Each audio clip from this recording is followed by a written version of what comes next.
अस्सलाम वालेकुम। Programme news night के साथ मैं हूं सदफ यासिर। बात करेंगे डॉलर की ऊंची उड़ान के हवाले से, जो कि अभी तक काबू में नहीं आ सकी है।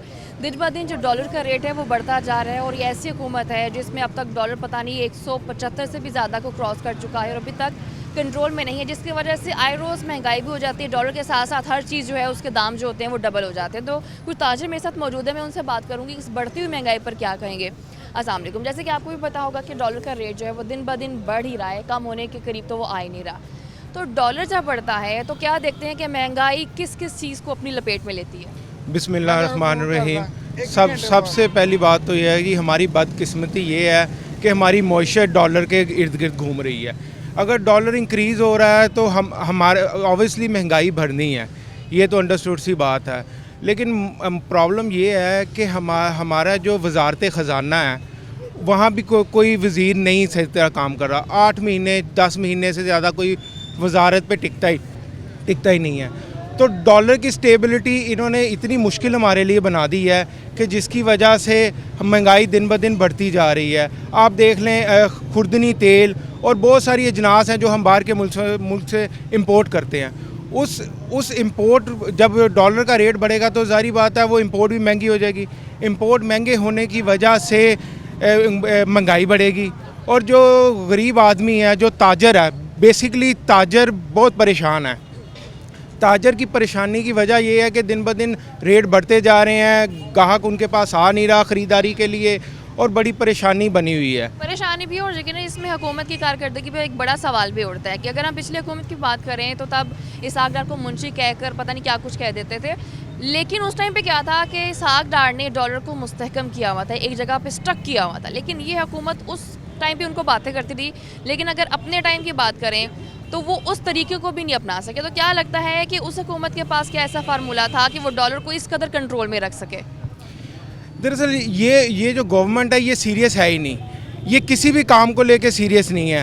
अब आप खुद देख लें, महंगाई दिन ब दिन रोज़ ब रोज़ बढ़ती जा रही है और हमारे वज़ीर आज़म साहब का आज भी बिहेवियर नॉन सीरियस है।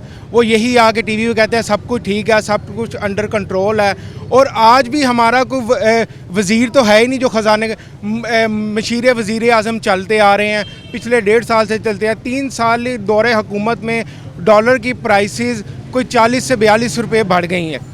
इसकी तरफ इन्होंने तवज्जो ही नहीं दी, ना इन्होंने पहले दिन तवज्जो दी थी और ना इन्होंने आज तवज्जो दी है। हम तो गवर्नमेंट से यही अपील करते हैं, खुदारा आप ख्वाबों की दुनिया से बाहर आएँ और हकीकत पे देखें।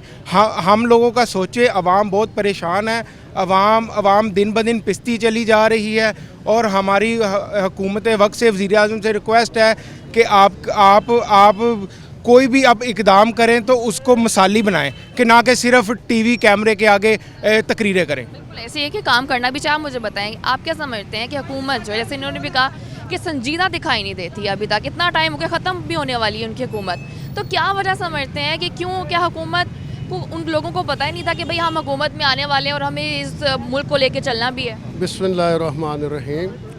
इमरान साहब को चाहिए कि वो अपने बंदे ठीक करे। मैं तो पंजाबी में बात करूँगा। जीशान साहब ने बहुत अच्छी बातें की हैं। दुकानदार सब फारग बैठे, 8 बाज़ारों को आप सर्वे कर ले, दुकानदार सब फारग है, कोई गाहक नहीं आ रहा। महंगाई इतनी हो गई है, 20-25 हज़ार तनख्वाह आदमी वो अपना राशन नहीं पूरा कर सकता, बिल नहीं अदा कर सकता, इतनी परेशानी है। किसी बाज़ार में चले जाओ कोई हालात ही नहीं है, नजायज़ तजावज़ात बड़ी बरमर है, कोई काम करने वाला। अभी आज से पहले कभी इतने बुरे हालात देखे हैं? आज के बाद तो हमने तो इंशाल्लाह अभी कभी देखे ही नहीं गए थे। बहुत अच्छे हालात है। ये जबकि ये हुकूमत आई है 2-2.5 साल से, ये दूसरी हुकूमतों पर खर्चा डाल रही है, सारा उसके पर ब्लेम डाल रही है, अपना कुछ नहीं गुनाह कर रही। जो भी इनसे बात, दूसरी हुकूमतों के अलावा दूसरे मुल्कों में भी तो ये ब्लेम डल रहा है कि पूरी दुनिया में जो है वो महंगाई है। ख़ासतौर पर जब कोरोना आया था, पेंडेमिक आया था, उसकी वजह से जो पूरी दुनिया में हालात हुए तो उसकी वजह से वहाँ पे महंगाई है, यहाँ पर भी महंगाई है। ये ब्लेम दूसरे मुल्कों पर भी डाला जाता है। दूसरे मुल्कों की वजह ये है, वो ठीक है महंगाई हुई है दूसरे मुल्कों में भी, वो आर्जी तौर पर होती है, जब वो कम होती है कम हो जाती है। इसके वजह ये तेल का रेट अब 10 रुपये गिरना था, कोई नहीं तेल का रेट कराया इन्होंने, वही रेट दोबारा इन्होंने बढ़ा दिया। बढ़ा देते हैं, कम कोई नहीं करते। जो कम करते हैं तो उसको पूछने वाला कोई नहीं, फिर वो तनख्वाहें वही किराया चल रहा है बसों का। खुद साख्ता महंगाई पर कितना यकीन करते हैं? देखिए हमारी हुकूमत की कारकर्दगी ख़राब है ये हम जानते हैं, कहीं ना कहीं उनकी नाअहली हम भी जानते हैं, लेकिन उसका कहीं ना कहीं फ़ायदा जो दुकानदार है वो भी उठाते हैं कि यार वो पीछे से महंगाई नहीं भी हो रही ना, यार 10 रुपये बढ़ा दो, इनको क्या पता चले, इनको तो ये होगा कि हुकूमत ने पैसे बढ़ाए, ऐसा भी कुछ हो रहा है। दुकानदार तो देखो 1 महीने में 10 दिन या 4 दिन उनके लग जाएंगे तो वो किराया भी देते हैं, घर का खर्चा भी चलाते हैं और तनख्वाहें भी देते हैं मजदूरों को जो मुलाजिम रखे हुए हैं। उन्होंने तो कोई ना कोई काम करना है, इसके ऊपर को पूछने वाला भी होना, पूछने वाला तो है नहीं है। एक्चुअली जो पूछने वाला भी होना चाहिए। आप बताएं, आप इस चीज़ पर कितना हद तक बिलीव करते हैं कि वाकई जो लोग हैं वो खुद से भी काफ़ी महंगाई कर रहे हैं? ये महंगाई खुद इस तरह नहीं कर सकते ताजर, क्योंकि अगर कोई दुकान आता है ना कस्टमर, तो एक दुकान की बजाय वो 1 2 3 शॉप से पता करेगा, एक बढ़ा सकता है लेकिन बाकी 2 नहीं बढ़ाते।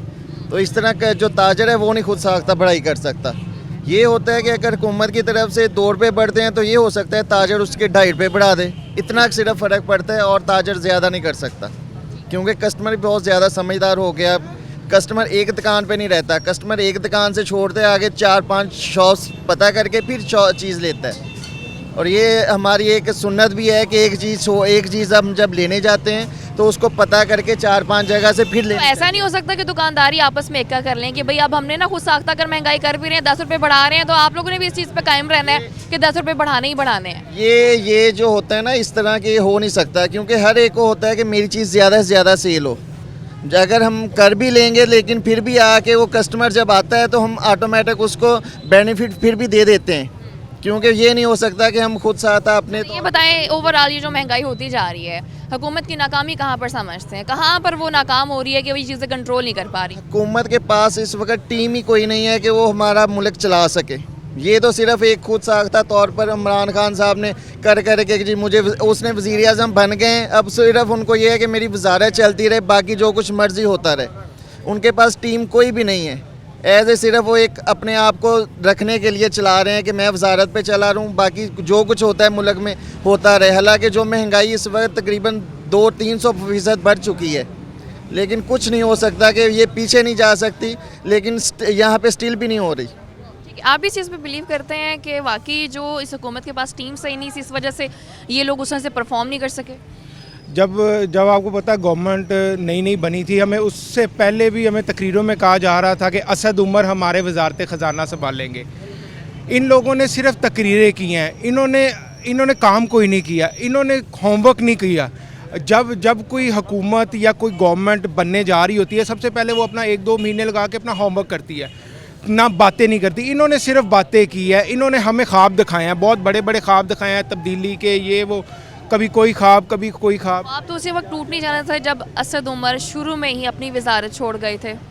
जी, असद उमर अकेले असद उमर नहीं छोड़ के गए, असद उमर के बाद जितने भी वज़ीर आए हैं उन्होंने या मशीर आए हैं, 6 महीने से ज़्यादा कोई नहीं टिका।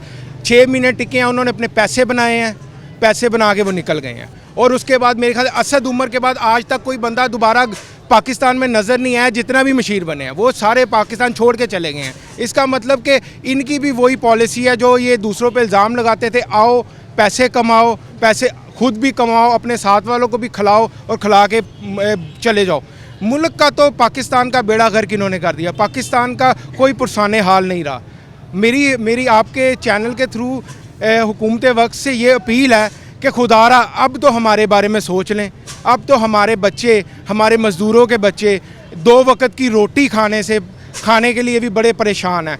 2 वक्त की रोटी पूरी नहीं हो रही। ये आपके सामने बहुत सारे मज़दूर खड़े हैं, आप इनसे पूछ के देखें कि किसी के घर में 2 वक्त पूरा खाना नहीं बन रहा, 24 घंटे में एक टाइम खाना खा रहा है, या कोई सुबह खा रहा है या रात को खा रहा है। आने वाले दिनों में हालात इससे बुरे देखते हैं? जो जिस तरह के हालात इस वक्त चाह रहे हैं, ये दिन ब दिन बदतर होते जा रहे हैं। मुझे नहीं लगता कि जिस तरह डॉलर की प्राइसेस बढ़ रही हैं, महंगाई बढ़ रही है, कि हालात का हुकूमत के काबू में आएंगे, मुझे नज़र नहीं आ रहा। ठीक है, तो अब जब हालात हुकूमत के काबू में आ नहीं रहे, तो आपको लगता है कि हुकूमत को कोई ऐसा स्टेप ले लेना चाहिए जिससे बेशक उनके पास थोड़ा टाइम रह गया, लेकिन शायद आवाम को कहीं ना कहीं कोई रिलीफ मिल सके? पहले नहीं उन्होंने कुछ कहा किया, तो अब क्या करेंगे वो? एक साल में क्या करेंगे? कुछ भी नहीं करेंगे। जो पहले ना करने की वजह क्या समझते हैं? पहले उन्होंने बस सबज भाग ही दिखाए ना सबको, सब आवाम को। अब तो हमें शायद पता नहीं चल रहा था कि वो जो बातें कर रहे हैं, जो नारे लगा रहे हैं, शायद वो झूठ पर मबनी है। अभी तो यही लग रहा ना। आने वाले वक्तों में किसकी हुकूमत देखते हैं? हम तो अब ना बस हो गई है, अब किसी से ना इतबार नहीं रहा। एतबार तो ना, लेकिन हमें किसी एक पे तो फिर भी एतबार करना ही पड़ेगा। यहाँ तो आपको इसी हुकूमत को वापस लाना पड़ेगा या किसी और जमात को आगे लेके आना पड़ेगा। देखो अभी आने वाला वक्त ही बताएगा ना। फिर भी एक होता है ना, इंसान का अपना एक ओपिनियन है। आपका क्या ओपिनियन है? इस हुकूमत को वापस देखना चाहते हैं?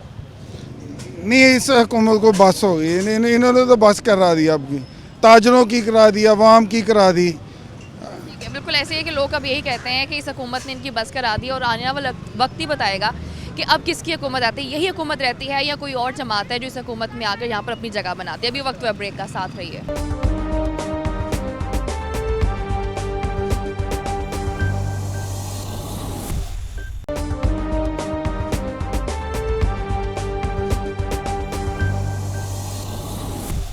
Welcome back. तो बात हो रही है बढ़ती हुई महंगाई के हवाले से, ख़ास तौर पर डॉलर से रिलेट करती है ये महंगाई, क्योंकि डॉलर का रेट जो वो दिन ब दिन बढ़ता जा रहा है। तो आप मुझे बताएं, जिस कदर ये महंगाई हो गई है, इस महंगाई ने आपको किस कदर मुतासर की? जी शुक्रिया। बिल्कुल, ये महंगाई रोज़ बरोज़ देखें एक नई कीमत होती है हर चीज़ की। दिन ब दिन गरीब आदमी का जीना बिल्कुल मुश्किल हो चुका है। हर चीज़ दूसरे तीसरे दिन बढ़ जाती है। आटा देख लें, घी, चीनी, दालें, पेट्रोल, हर चीज़ जो है वो हर बंदे की ना एक मज़दूर की पहुंच से बिल्कुल बाहर हो चुकी है। हर बंदा परेशान है। हर चीज़ के रेट में किस कदर फ़र्क देखते हैं कि पहली चीज़ें मुनासिब थी, अब कितना रेट में फ़र्क आ चुका है? ये देख लें, पहली हुकूमतों में ये 17-18 में देख लें, ये चीज़ें 3 गुना ऊपर चली गई हैं। जो चीज़ 200 की थी वो अब 600 की है। तो बहुत मुश्किल है। एक 16 टाइम में डॉलर भी कम था ना, इस टाइम में तो डॉलर का रेट जो है वो बढ़ता ही जा रहा है। तो डॉलर से रिलेट करती है यकीनन ये महंगाई। ये सारी चीज़ें डॉलर की वजह, ये डॉलर को कंट्रोल करना तो बेसिकली इनकी गवर्नमेंट का काम है ना। ये हमारी मईशत है उसको इन्होंने तबाह किया हुआ है। गरीब आदमी है जो, उसका तो बिल्कुल ही निज़ाम बिल्कुल धर्म भरम हो चुका है। बहुत परेशान है। देख ले, लोगों के यहाँ विज़िट कर लें, कोई भी बंदा आपको नहीं खुश नहीं मिलेगा। हर बंदा परेशान है अपने घरेलू मामलात की वजह से, इस कदर परेशान है। तो आप मुझे बताएं, आप क्या वजह समझते हैं कि ये जो हुकूमत है अभी तक महंगाई को कंट्रोल करने में नाकाम क्यों रही है? महंगाई में नाकाम करने इस वजह से नाकाम रही है कि इन्होंने यू टर्न बहुत ज़्यादा लिए। इमरान खान जो बात करता है वो बात और करता है और उसका रिज़ल्ट और होता है। वो किसी बात पे कैब नहीं रहता। महंगाई, दाल, चावल, चीनी, पेट्रोल, हर चीज़ दुगनी हो गई है। इनके आने से पहले आपको थोड़ा बहुत भी कहीं आइडिया था कि ये हुकूमत इतने ज़्यादा यू टर्न लेने वाली है? बिल्कुल पता था कि वो एक खिलाड़ी है, वो खेल में काम कर सकता है, ये सियासत में कामयाब नहीं हो सकता। ठीक है, तो आप मुझे बताएं कि सियासत में कामयाब ना होने की वजह क्या है?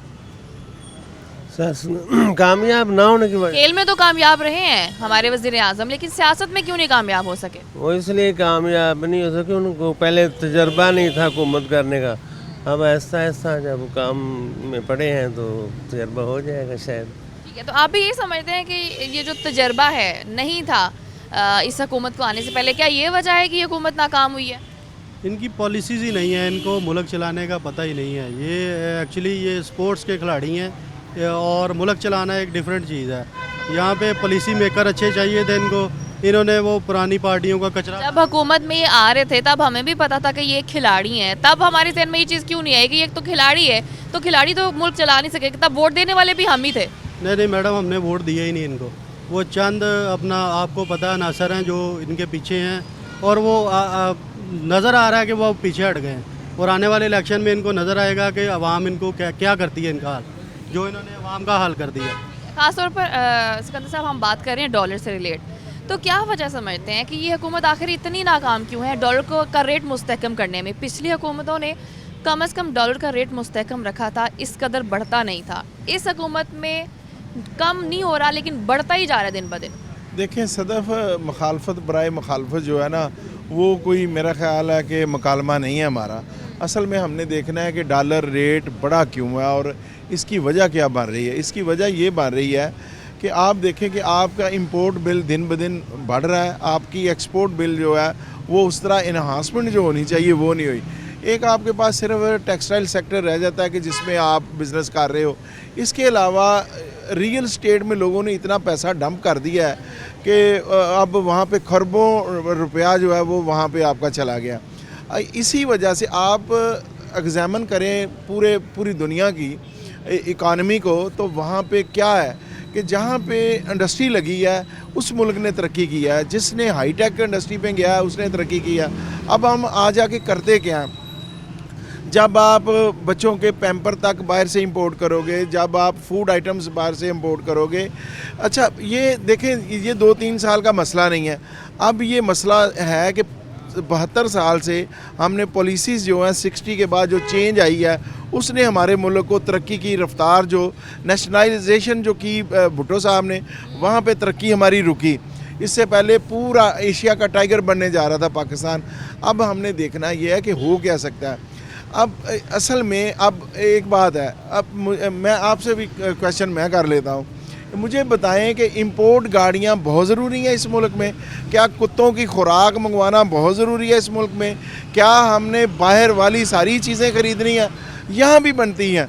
एक फ़र्क क्या है, एक तो हमारा माइंडसेट बन चुका है, अब पत्थर बाहर से आता है, अब आप फनूस बाहर से मंगवाते हैं, हर चीज़ हम बड़े फ़ख्र से, वो लोग जिनके पास पैसा है वो 30-30 करोड़ का घर बनाते हैं और वो फ़ख्र से बताते हैं कि इसकी सारी एसेसरीज जो है, मैंने इटालियन बात बनवाया जी, मैंने इसका फ्रांस से फ़लाँ चीज़ मंगवाई है, फ़लाँ चीज़। ये जो हमारे अंदर एक सोच पैदा हो गई है वो तरक्की को नहीं रोकती।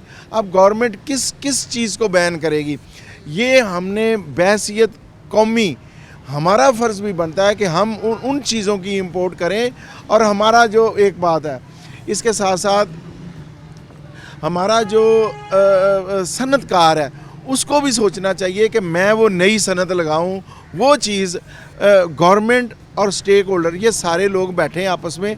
एक है हमारे पॉलिटिशियन, प्राइम मिनिस्टर, उसका ऑफिस सेक्रेटरीट, एक है हमारे सनतकार, एक है हमारे ब्यूरोक्रेट जो मेन स्ट्रीम में है। ये तीनों सेक्टर बैठे हैं आपस में, स्टेक होल्डर हैं इस मुल्क के।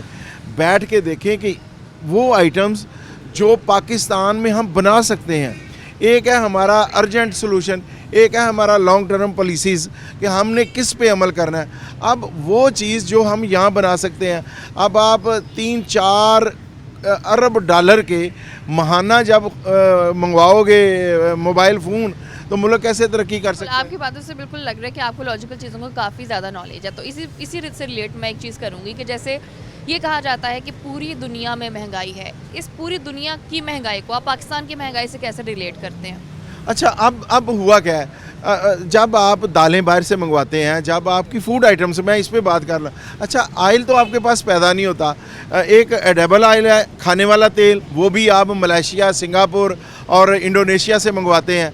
अच्छा, उसके बाद आ गया आपका फ्यूल, और दिन ब दिन वो बढ़ रहा है, आपका एग्जम्पशन जो है वो बढ़ रही है। वो कैसे कि आपकी गाड़ियाँ सेल आउट ज़्यादा हो रही हैं, मोटरसाइकिलें ज़्यादा, ये पानी से चलती हैं, ये आप बाहर से मंगवाते हो। तो इसके लिए आपको फिर पैसा चाहिए। पैसा कहाँ से आएगा? अगर हमारी इनकम ज़्यादा होगी।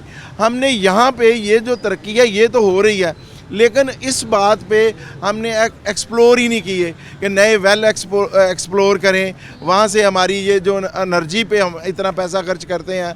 तो ये सारी चीज़ें जो हैं हमने इनको बैठ के एग्जामिन करना है। ये नहीं है कि अगर मैं मुखालिफ हूँ गवर्नमेंट का तो मैं एक बात करता जाऊँ कि जी बस जी ये नाअहल लोग आ गए हैं। भाई नाअहली अपनी जगह पे है, बहसियत पाकिस्तानी हमने कहाँ पे अपने आप को फिट किया है? हमारी जिम्मेदारी क्या बनती है? हमें सबसे पहले ये पता होना चाहिए। आप बताएं कहाँ पर चीज़ों को गलत जो समत है वहाँ पर जाता हुआ देख रहे हैं हुकूमत की जानिब?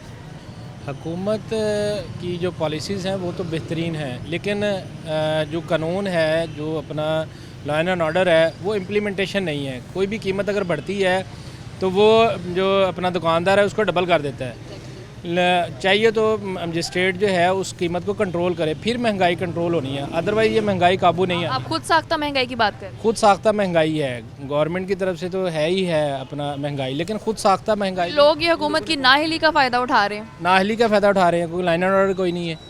हुकूमत उनको चेक एंड बैलेंस करे, उनको पकड़े, कोई लटकाना चाहिए था। वो कहते हैं ना कि अपना खेत में एक अपना कव्वा, उसको हुकूमत ने ये काम शुरू भी किया था कि जब कहा गया था कि चीनी जो है आपने सिर्फ 90 रुपये में बेचनी है, और जिन दुकानों पर 140-50 के करीब बिक रही थी उन दुकानदारों को पकड़ना भी शुरू किया था हुकूमत। दुकानदारों को पकड़ना कुछ पकड़े गए ना, लेकिन वो अवाम के सामने लाना चाहिए था, लटकाना चाहिए था उनको, पकड़ के उनको सजाएं देते, उनको भारी जुर्माने करते, ताकि वो दुकानदार अपना खुद साख्ता महंगाई ना करें।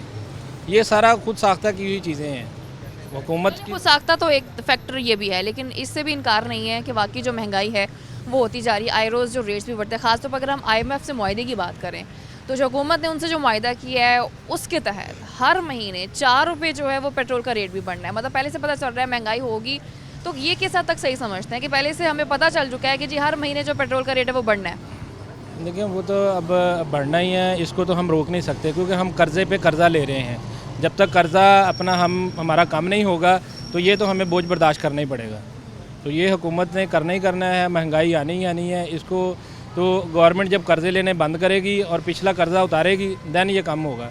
आप मुझे बताएं कि जब ये पेट्रोल का रेट इस कदर बढ़ जाता है, ये किस कदर कारोबार को इफ़ेक्ट करता है? क्योंकि देखा ये जाता है कि जो हर चीज़ का दाम है वो डबल हो जाता है। आपकी टोटल जो भी आइटम्स हैं वो पोर्ट से जब चलती हैं तो वो गाड़ियाँ पेट्रोल ही लेके चलती हैं। वो जब मार्केट में जहाँ तक पहुँचेंगी वो पेट्रोल का फ्यूल जो सा है वो उन चीज़ों पे पूरा एडजस्ट होगा ना। लेकिन फिर भी हमें ये भी ख्याल करना चाहिए कि महंगाई पूरी दुनिया में हुई है, ना कि सिर्फ पाकिस्तान में। हम पाकिस्तान के लिए तो बहुत ज़्यादा रोना रो रहे हैं कि यार यहाँ पे बहुत ज़्यादा महंगाई है। जो खुद साख्ता है उसको कंट्रोल करने के लिए हुकूमत को चाहिए, ना कि हम सारे इफेक्ट गवर्नमेंट पे डाल रहे हैं। कुछ चीज़ें हम खुद भी तो गलत कर रहे हैं। क्या जो बेरोज़गारी बढ़ रही है इसको हम हुकूमत पे नहीं डालेंगे? नहीं, उसको हम हुकूमत पे इस नज़र से दोनों चीज़ें डाल सकते हैं कि अगर महंगाई बढ़ी, बेरोज़गारी भी बढ़ी, क्योंकि हमारी इंपोर्ट और एक्सपोर्ट में दोनों में बहुत सारा डिफरेंस है। अगर मिल वर्कर मिल में ड्यूटी देने जा रहा है तो क्या उसका बाहर माल जो जा रहा है वो पूरा कर रहा है? वो जब पूरा नहीं कर पा रहा तो वो इस वजह से मज़दूर की सैलरी भी नहीं निकाल सकता। जब मज़दूर की सैलरी नहीं निकलेगी तो लिहाजा वो तो काम। इंपोर्ट एक्सपोर्ट तो पहली हुकूमतों में भी होती रही है, इस दफ़ा इतना बुरा हाल क्यों है? बुरा हाल नहीं हुआ, ये भी मेरी बात ध्यान में रखें। इंडस्ट्री पहले से ज़्यादा चली है, लेकिन हमने एक फैक्ट बना लिया है कि इस गवर्नमेंट को टारगेट करना ही करना है। आप 72 साल की कोई भी गवर्नमेंट निकाल लो, किसी में आवाम ने खुशी से झंडे उठाए हैं? हर गवर्नमेंट में आवाम ने रोना ही रोया कि यार ये हो गया, फलां मसला हो गया। हम खुद ज़ाती तौर पे अच्छे नहीं, इसलिए हमें गवर्नमेंट भी अच्छी नहीं मिलती। इसमें सच्चाई है कि हम जो है क्रिटिसिज्म से बाज नहीं आते, चाहे किसी की भी हुकूमत आ जाए हमने क्रिटिसाइज़ करना ही करना होता है। लेकिन कुछ चीज़ें ऐसी भी हैं जो हुकूमत को सही करनी भी चाहिए। अभी वक्त है ब्रेक का, साथ रहिए।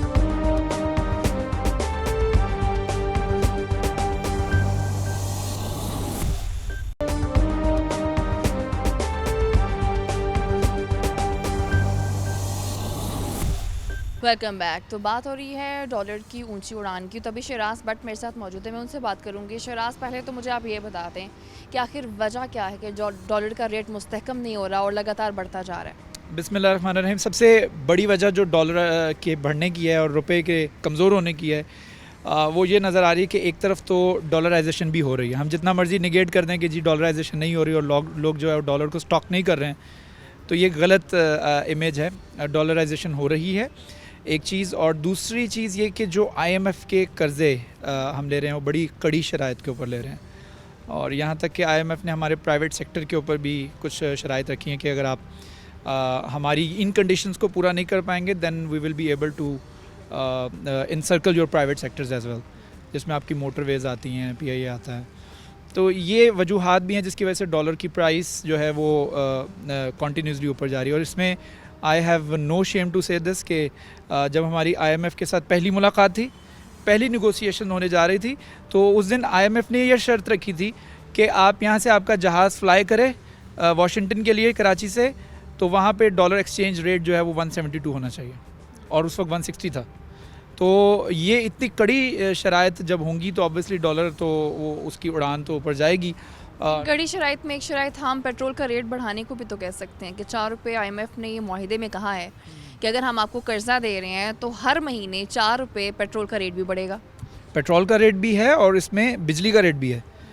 तो ये इतनी ज़्यादा कड़ी शराइत हैं, और हमें याद है कि पाकिस्तान तहरीक इंसाफ, मैं I am not being political, लेकिन पाकिस्तान तहरीक इंसाफ ने ये वादा किया था कि जब हम आएंगे इक़्तिदार में तब हम कशकोल नहीं लेकर आएंगे और हम कशकोल तोड़ने के लिए आ रहे हैं, कशकोल तोड़ने की पॉलिसी के ऊपर अमल दरामद करेंगे। लेकिन इस वक्त जिस कशकोल की आप बात हम करें तो इस वक्त आप जो शराइत वो रख रहे हैं हम उनको कबूल कर रहे हैं। ये तो ऐसे ही है कि आप अपना घर, अपना मुल्क गिरवी रख के उनकी शराइत जो है वो मान रहे हैं। तो इससे ज़्यादा बेहतर नहीं है कि हम मुफलिसी में गुजारा कर लें लेकिन हम उनकी ये इस कड़ी शराइत को ना मानें। अगर आप मान भी रहे हैं, चलें लेट्स सपोज़ कि आप उनकी कड़ी शराइत को एक्सेप्ट कर लेते हैं, तो डॉलर की कीमत बढ़ती है। एक बड़ा अजीब सा एक इमेज बना हुआ है कि किसी भी दुकानदार के पास, आप वेंडर के पास जाते हैं, आप उससे किसी चीज़ की कीमत पूछते हैं, किसी प्रोडक्ट की कीमत पूछते हैं, वो बताते हैं आपको इसकी प्रोडक्ट की कीमत ये है, सपोजली 350 है, 400 है, 1000 रुपये। तो आप उनसे कहते हैं कि यार ये तो 1 महीने पहले इतने की थी, 150 रुपये की थी। वो कहते हैं ये डॉलर की प्राइस देखें कहाँ चलेगी। तो यहाँ पर आपके उन लोगों को भी मौका मिल जाता है जो ज़ख़ीरा अंदोज़ होते हैं, जो मुनाफाखोर होते हैं, जो खुद की महंगाई बनाते हैं, खुद साख्ता महंगाई जिससे आप कह सकते हैं। तो शहराज क्या वाकई ऐसा हो रहा है? क्योंकि हम जब ताजरों के पास भी जाते हैं, आम लोगों से भी बात करते हैं, तो उनका ये बड़ा एक पॉइंट सामने आता है कि जी हुकूमत तो महंगाई कर ही रही है लेकिन उसका फ़ायदा जो है आगे जो कारोबार कर रहे हैं वो उठा रहे हैं कि अगर वो 2 रुपये महंगाई करते हैं तो 4 रुपये महंगाई कर दी जाती है। इस ऐसा ही है इस वक्त ख़ास तौर पर जो बात करें ट्रेडर्स के हवाले से, तो जो हकीकी ट्रेडर्स नुमाइंदगान हैं, जो अंजुमन ताजरान हैं, जो सप्लायर्स हैं, जो सप्लाई चेन को बरकरार रखते हैं, इसमें कहीं ना कहीं तो लूप होल है ना, जहाँ पर कीमतें बढ़ रही हैं। फिर आपकी प्राइस मैजिस्ट्रेट अथॉरिटी यहाँ पर कोई नज़र नहीं आती। आपकी प्राइस कंट्रोल कमेटियाँ हुआ करती थी, वो अब नहीं है, वो डिज़ोल्व कर दी गई हैं। मार्केट कमेटी हुआ करती थी, वो ख़त्म कर दी गई है, अगर वो है तो बराए नाम है।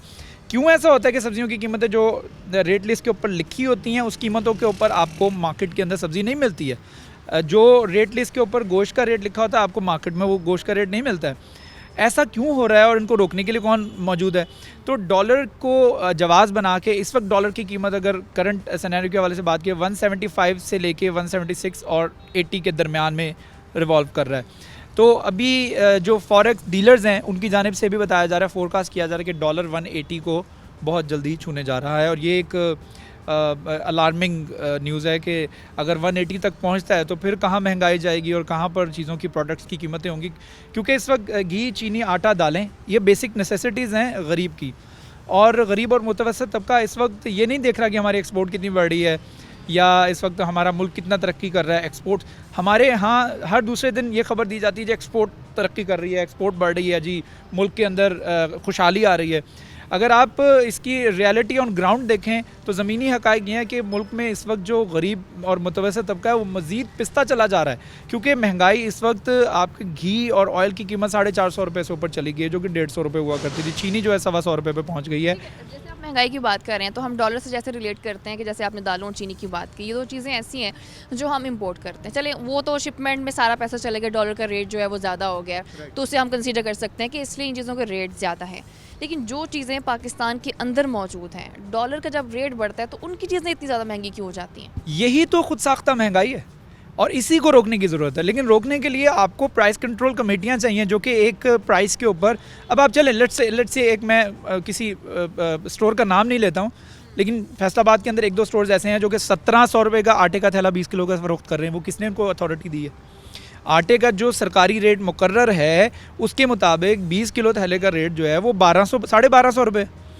अब वो 1250 रुपये में क्यों नहीं फ़रोख्त कर रहे हैं, 1700 रुपये में क्यों फ़रोख्त कर रहे हैं, और लोग ले भी रहे हैं। अब आप बात करते हैं जी गाड़ियाँ महंगी हो गई, डॉलर का रेट बढ़ गया तो गाड़ियों की कीमतें बढ़ गई। लोग गाड़ियाँ लेना तो नहीं छोड़ रहे, लोग तो ख़रीद रहे हैं। तो बेहैसियत हम एक कौम भी हमें मुतहरिक होना होगा, और अगर एक चीज़ की कीमत जो कि आपके मुल्क के अंदर मैन्युफैक्चर हो रही है वो बिला जवाज़ बढ़ती चली जा रही है तो उसकी फ़रोख्त रोकनी होगी। कई ममालिक में ऐसा हुआ है कि दूध की कीमतें गैर मामूली तौर पे ज़्यादा बढ़ गई, टमाटर की कीमतें ज़्यादा बढ़ गई, लोगों ने टमाटर खाना छोड़ दिए, दूध ख़रीदना छोड़ दिया। तो क्या हुआ उसकी? लोग ये भी सवाल कर रहे हैं, जैसे अभी आपने गाड़ियों का भी जिक्र किया, क्या मुल्क में गाड़ियाँ इस वक्त इतनी महंगाई में फिर भी इंपोर्ट करना बहुत ज़्यादा ज़रूरी है? इंपोर्ट रोक दी गई है। अभी इंपोर्ट आपकी कई ऐसी गाड़ियाँ हैं जो कि जिनको हाइब्रिड कार्स कहा जाता है, वो इंपोर्ट ही होती थी। अब उनकी इंपोर्ट को निगेट करने के लिए पाकिस्तान के अंदर मैन्युफैक्चरिंग प्लांट्स लगाए गए हैं गाड़ियों के, जिसमें निशात के साथ मिलकर उन्होंने किया ने लगाया, और उसके बाद कई प्लांट्स ऐसे हैं जो लग रहे हैं, ऑपरेशनल हो रहे हैं, और पाकिस्तान के अंदर गाड़ियाँ बनना शुरू हो गई, which is a very positive sign कि पाकिस्तान के अंदर गाड़ियाँ मैन्युफैक्चर होना शुरू हुई हैं। लेकिन उनकी प्राइसेस कंपैरेटिवली इतनी ज़्यादा हैं कि आम आदमी अफोर्ड नहीं करता है। मतलब एक गाड़ी जिसकी कीमत अराउंड 25 लाख होनी चाहिए, उस गाड़ी की कीमत 35 to 40 लाख। तो वो एक्स्ट्रा ऑर्डिनरी जो प्राइस है, बाद में कहा जाता है कि जो यहाँ पे गाड़ी मैन्युफैक्चर होती है उसके पार्ट्स तो बाहर से आते हैं ना, वो यहाँ पे मैन्युफैक्चर हो रही है लेकिन उसके पार्ट्स बाहर से आ रहे हैं, वो मैन्युफैक्चर होती है, वो तैयार होती है, उसकी कॉस्ट पड़ती है, कॉस्ट ऑफ डूइंग बिजनेस ज़्यादा है, बिजली महंगी है, फिर हम अपने आप को कहते हैं कि हम खित्ते में सबसे ज़्यादा महंगे हैं। तो इसमें सबसे इम्पॉर्टेंट चीज़ जो लुब्बे लुबाब ये है इस बात का गुफ्तगू का कि हमें सबसे पहले बिजली, गैस और डॉलर की प्राइस को कंट्रोल रखना होगा। अगर हम कंट्रोल रखेंगे, क्योंकि आप जिस आप बता रही हैं कि कई चीज़ें पाकिस्तान के अंदर मैन्युफैक्चर होती हैं लेकिन उनका रॉ मटेरियल बाहर से इंपोर्ट होता है। सवाल यही तो पैदा हो रहा है कि कंट्रोल कैसे रखें। चलें आप पिछली हुकूमत का देखें, अगर ये बात हम बड़ी करते हैं कि उस हुकूमत में जो डॉलर का रेट था वो कंट्रोल था, मुस्तहकम था, क्या वजह थी कि उस टाइम पे डॉलर का रेट जो है वो हम एक जगह पे ले आए थे? देखें, एक जगह पर मुस्तहकम इस वजह से था क्योंकि IMF की उस वक्त जो शराइत थी, उस वक्त कर्ज़े जो लिए जा रहे थे, मैं ये नहीं कहता कर्ज़े नहीं लिए जा रहे थे, कर्ज़े लिए जा रहे थे, लेकिन वो कंडीशंस इतनी सख्त नहीं थी। अब आप देखें, जिस तरह मैंने अपनी गुफ्तगू के शुरू में कहा कि अब IMF की जो शराइत हैं वो प्राइवेट सेक्टर तक आ गई है कि आपके प्राइवेट सेक्टर के ऊपर भी हम ओवरटेक उनको कर सकते हैं। तो ये एक इतनी ज़्यादा कड़ी शर्त है, मुझे हैरानगी हो रही है कि पाकिस्तान गवर्नमेंट और पाकिस्तान इस शर्त के ऊपर मान कैसे सकती है कि आप एक अपना मुल्क, अपना घर गिरवी रख के किसी भी किस्म की कंडीशन जो आप लागू कर रहे हैं। ये है कि ये बड़ी हैरानकुन बात है कि हम मुसलसल IMF की जो शराइत हैं वो मानते जा रहे हैं, महंगाई हो रही है लेकिन उस पर जो खुद साख्ता महंगाई है वो ज़्यादा हो रही है। चीज़ों को कंट्रोल करने की अशद ज़रूरत है। अभी प्रोग्राम का वक्त हुआ ख़त्म, दोबारा मुलाकात होगी। अल्लाह हाफ़िज़।